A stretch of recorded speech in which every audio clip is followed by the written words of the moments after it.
ये साप्ताहिक बाइबल का उपदेश Plainfield Christian science church independent से है, जो प्लेनफील्ड न्यू जर्सी अमेरिका में है। अधिक जानकारी के लिए कृपया हमारी वेबसाइट पर जाएं www.plainfieldcs.com। आपके अध्ययन के लिए ये पाठ रविवार 27 जुलाई 2025 के लिए है। विषय सत्य, स्वर्णपथ, यूहन्ना। और सत्य को जानोगे और सत्य तुम्हें स्वतंत्र करेगा। उत्तरदायी अध्ययन, भजन संहिता। यहोवा की व्यवस्था खरी है, वो प्राण को बहाल कर देती है। यहोवा के नियम विश्वास योग्य हैं, साधारण लोगों को बुद्धिमान बना देते हैं। यहोवा के उपदेश सिद्ध हैं, हृदय को आनंदित कर देते हैं। यहोवा की आज्ञा निर्मल है, वो आंखों में ज्योति ले आती है। यहोवा का भय पवित्र है, वो अनंत काल तक स्थिर रहता है। यहोवा के नियम सत्य और पूरी रीति से धर्ममय हैं। वो तो सोने से और भावती कुंदन से बढ़कर मनोहर हैं। वो मधु से और टपकने वाले छत्ते से भी बढ़कर मधुर हैं, और उनसे तेरा दास चिताया जाता है। उनके पालन करने से बड़ा ही प्रतिफल मिलता है। जाति जाति के सब लोगों, यहोवा की स्तुति करो। हे राजे राजे के सब लोगों, उसकी प्रशंसा करो, क्योंकि उसकी करुणा हमारे ऊपर प्रबल हुई है और यहोवा की सच्चाई सदा की है। परमेश्वर की स्तुति करो। पाठ उपदेश बाइबल में से नीति वचन। हे मेरे पुत्र, मेरी शिक्षा को ना भूलना, अपने हृदय में मेरी आज्ञाओं को रखे रहना, क्योंकि ऐसा करने से तेरी आयु बढ़ेगी और तू अधिक कुशल से रहेगा। कृपा और सच्चाई तुझसे अलग न होने पाए, वरन उनको अपने गले का हार बनाना और अपनी हृदय रूपी पित्तिया पर लिखना। और तू परमेश्वर और मनुष्य दोनों का अनुग्रह पाएगा। तू अति बुद्धिमान होगा। तू अपनी समझ का सहारा न लेना, वरन संपूर्ण मन से यहोवा पर भरोसा रखना। हे मेरे पुत्र, ये बातें तेरी दृष्टि की ओर न आने पाए। खरी बुद्धि और विवेक की रक्षा कर, तब इनसे तुझे जीवन मिलेगा और ये तेरे गले का हार बनेंगी। और तू अपनी मार्ग पर निधर चलेगा और तेरे पांव में ठेस न लगेगी। राज्य। अहियाब एलिया से मिलने को चला। एलिया को देखते ही अहियाब ने कहा, हे इस्राएल के सताने वाले, क्या तू ही है? उसने कहा, मैंने इस्राएल को कष्ट नहीं दिया, परंतु तू ही ने और तेरे पिता के घराने ने दिया है, क्योंकि तुम यहोवा की आज्ञाओं को टालकर बाल देवता की उपासना करने लगे। अब दूत भेजकर सारे इस्राएल को और बाल के 450 नबियों और अशीरा के 400 नबियों को, जो एजबल की मेज पर खाते हैं, मेरे पास किरमल पर्वत पर इकट्ठा कर ले। तब अहियब ने सारे इस्राएलियों को बुला भेजा और नबियों को किरमल पर्वत पर इकट्ठा किया। और एलिया सब लोगों के पास आकर कहने लगा, तुम कब तक दो विचारों में लटकते रहोगे? यदि यहोवा परमेश्वर हो तो उसके पीछे हो लो, यदि बाल हो तो उसके पीछे हो लो। लोगों ने उसके उत्तर में एक भी बात न कही। तब एलिया ने लोगों से कहा, यहोवा के नबियों में से केवल मैं ही रह गया हूं, और बाल के नबी 450 मनुष्य हैं। इसलिए 2 बछड़े लेकर हमें दिए जाएं, और वो एक अपने लिए चुनकर उसके टुकड़े टुकड़े काट कर लकड़ी पर रख दें, और कुछ आग न लगाएं। और मैं दूसरे बछड़े को तैयार करके लकड़ी पर रखूंगा और कुछ आग न लगाऊंगा।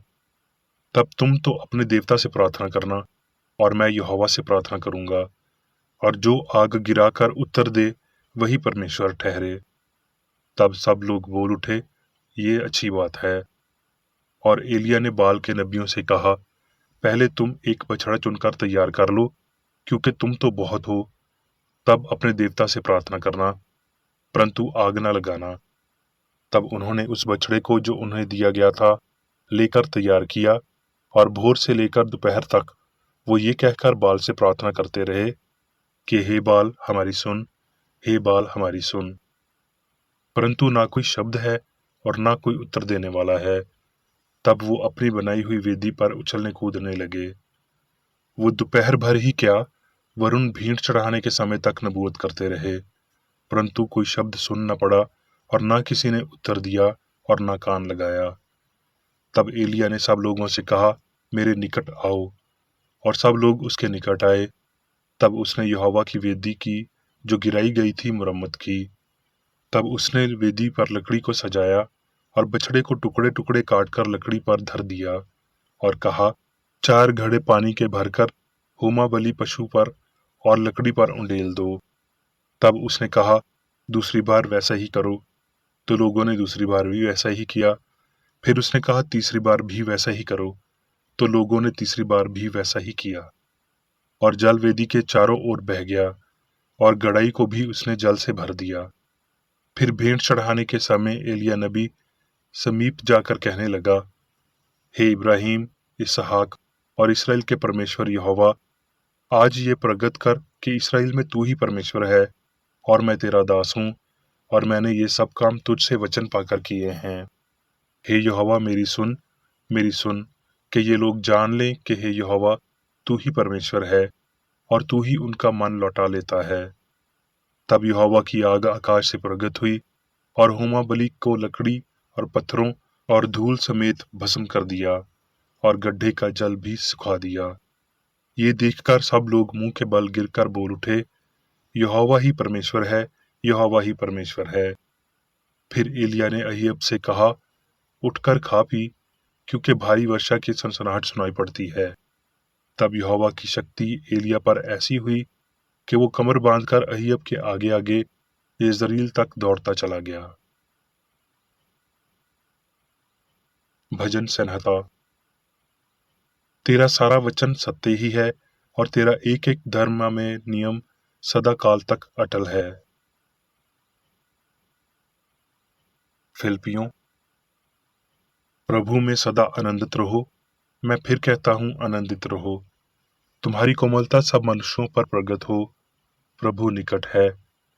किसी भी बात की चिंता न करो, परंतु हर एक बात में तुम्हारी निवेदन, प्रार्थना और विनती के द्वारा धन्यवाद के साथ परमेश्वर के सामुख भाषित किए जाएं। तब परमेश्वर की शांति, जो समझ से बिल्कुल परे है, तुम्हारे हृदय और तुम्हारे विचारों को मसीह यीशु में सुरक्षित रखेगा। निंदा, हे भाइयों, जो बातें सत्य हैं और जो बातें अधार्मिक हैं और जो बातें उचित हैं और जो बातें पवित्र हैं और जो बातें सुहानी हैं और जो बातें मन भावनी हैं, निंदा, जो बातें सदागुण और प्रशंसा की बातें हैं, उन्हीं पर ध्यान दिया करो। जो बातें तुमने मुझसे सीखी और ग्रहण की और सुनी और मुझ में देखी, उन्हीं का पालन किया करो। तब परमेश्वर, जो शांति का सौता है, तुम्हारे साथ रहेगा। यूहन्ना।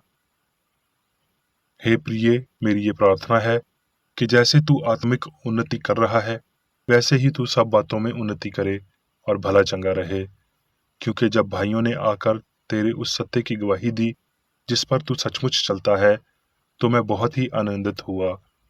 मुझे इससे बढ़कर और कोई आनंद नहीं कि मैं सुनूं कि मेरे लड़के वाले सत्य पर चलते हैं।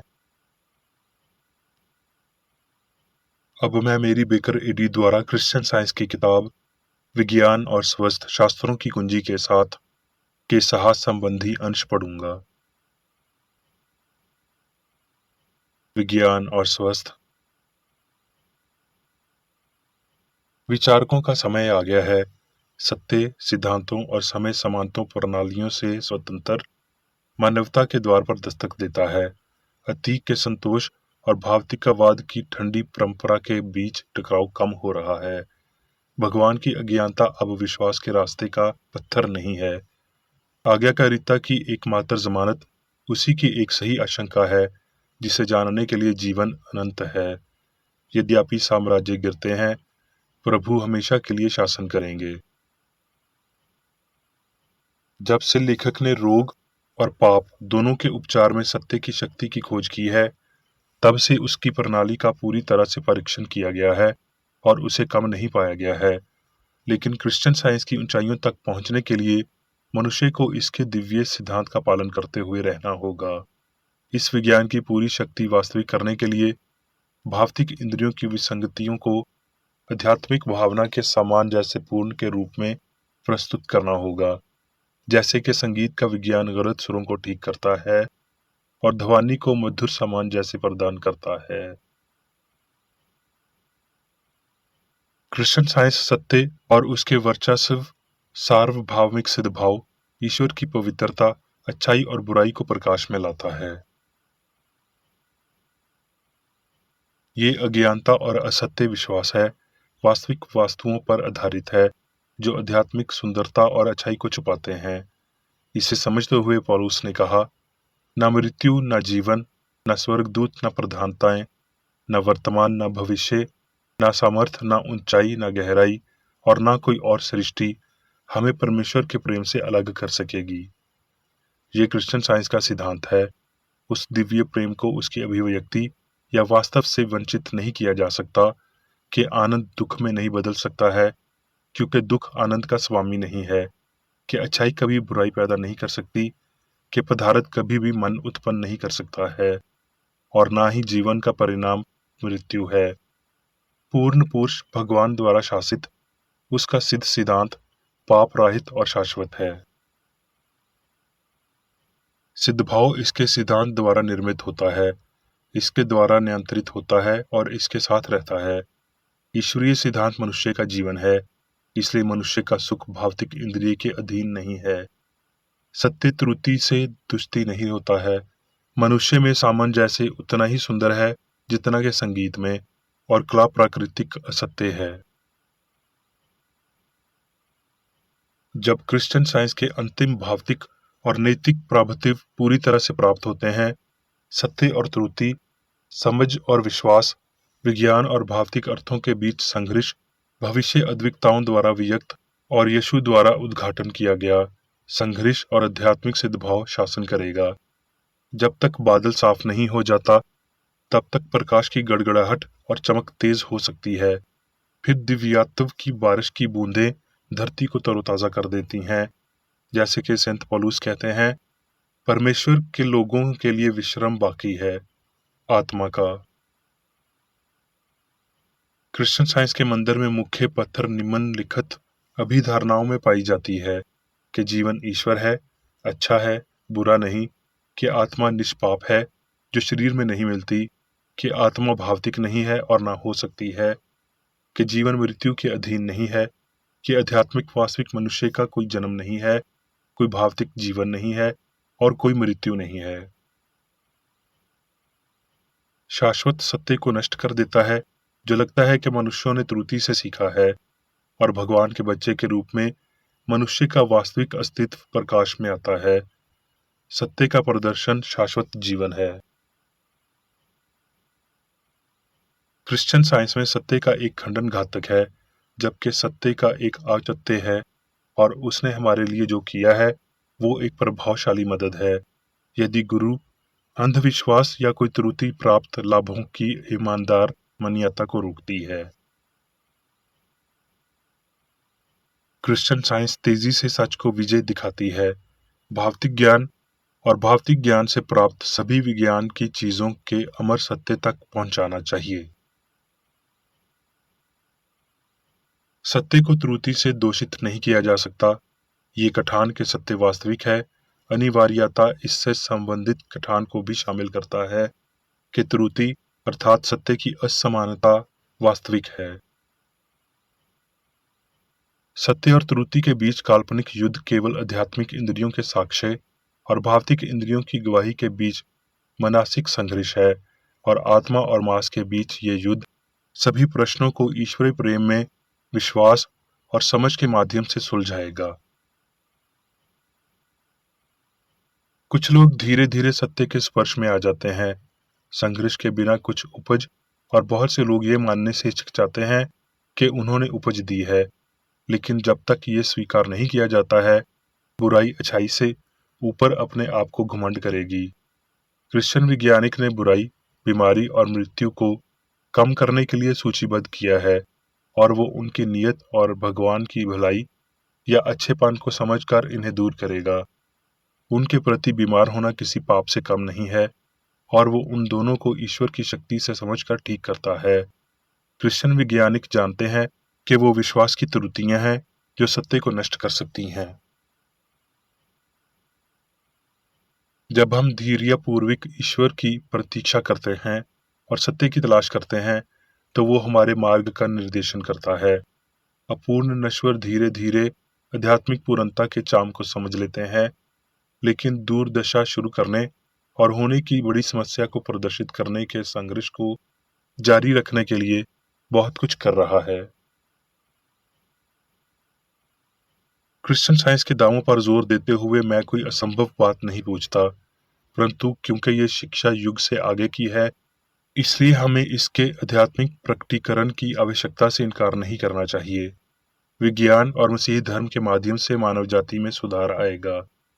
दौड़ को बढ़ाने के लिए आवश्यकता इस तथ्य का पिता है कि मन ये कर सकता है, क्योंकि मन अशुद्धता की बजाय पवित्रता, कमजोरी की बजाय ताकत और बीमारी की बजाय स्वास्थ्य प्रदान कर सकता है। सत्य संपूर्ण व्यवस्था में परिवर्तनकारी है और इसके हर तिनके को पूरा कर सकता है। यदि आप सत्य के सदैव उत्तेजित लेकिन स्वास्थ्य अपराध जल पर अपनी छल चलाते हैं, तो आप तूफानों का सामना करेंगे। आपकी अच्छाई की बात बुराई हो जाएगी। ये एक सूली है, इसे उठाएं और सहन करें, क्योंकि इसके माध्यम से आप जीतते हैं और मुकुट पहनते हैं। पृथ्वी पर तीर्थ यात्री हैं, आपका घर स्वर्ग है। अजनबी हैं, आप परमेश्वर के मेहमान हैं। सत्य हमेशा विजयी होता है। अब मैं मेरी बेकर एडी द्वारा चर्च मैनुअल में दिए गए 3 दैनिक कर्तव्यों को पढ़ूंगा। दैनिक प्रार्थना। प्रत्येक दिन प्रार्थना करने के लिए इस चर्च के प्रत्येक सदस्य का कर्तव्य होगा, तुम्हारा राज्य आए, ईश्वरी सत्य, जीवन और प्रेम के शासन को मुझ में स्थापित कर और मुझ पर शासन कर, और तेरा वचन सभी मनुष्यों के स्नेह को समृद्ध कर सकता है और उन पर शासन कर। आदेशों और कर्तव्यों के लिए एक नियम। ना तो दुश्मनी और न व्यक्तिगत लगाओ, मदर चर्च के सदस्यों के आदेशों और कर्तव्यों पर लागू करना चाहिए। विज्ञान में दिव्य प्रेम ही मनुष्य को नियंत्रित करता है और एक क्रिश्चियन विज्ञानी प्यार की मीठी सुविधाओं को दर्शाता है। प्यार में डांटने पर, सच्चा भाईचारा, परोपकार और क्षमा में। इस चर्च के सदस्यों को प्रतिदिन ध्यान रखना चाहिए और सभी बुराई दूर करने, भविष्यवाणी, न्याय करने, निंदा करने, परामर्श देने, प्रभावित करने या गलत तरीके से प्रभावित होने से बचने के लिए प्रार्थना करनी चाहिए। कर्तव्य के प्रति सतर्कता। इस चर्च के प्रत्येक सदस्य का यह कर्तव्य होगा कि वो प्रतिदिन आक्रामक मानसिक सुझाव से बचाव करे और भूलकर भी ईश्वर, नेता और मानव जाति के प्रति अपने कर्तव्य की उपेक्षा नहीं करनी चाहिए। उनके कामों से उन्हें आंका जाएगा और वो उचित या निंदनीय होगा।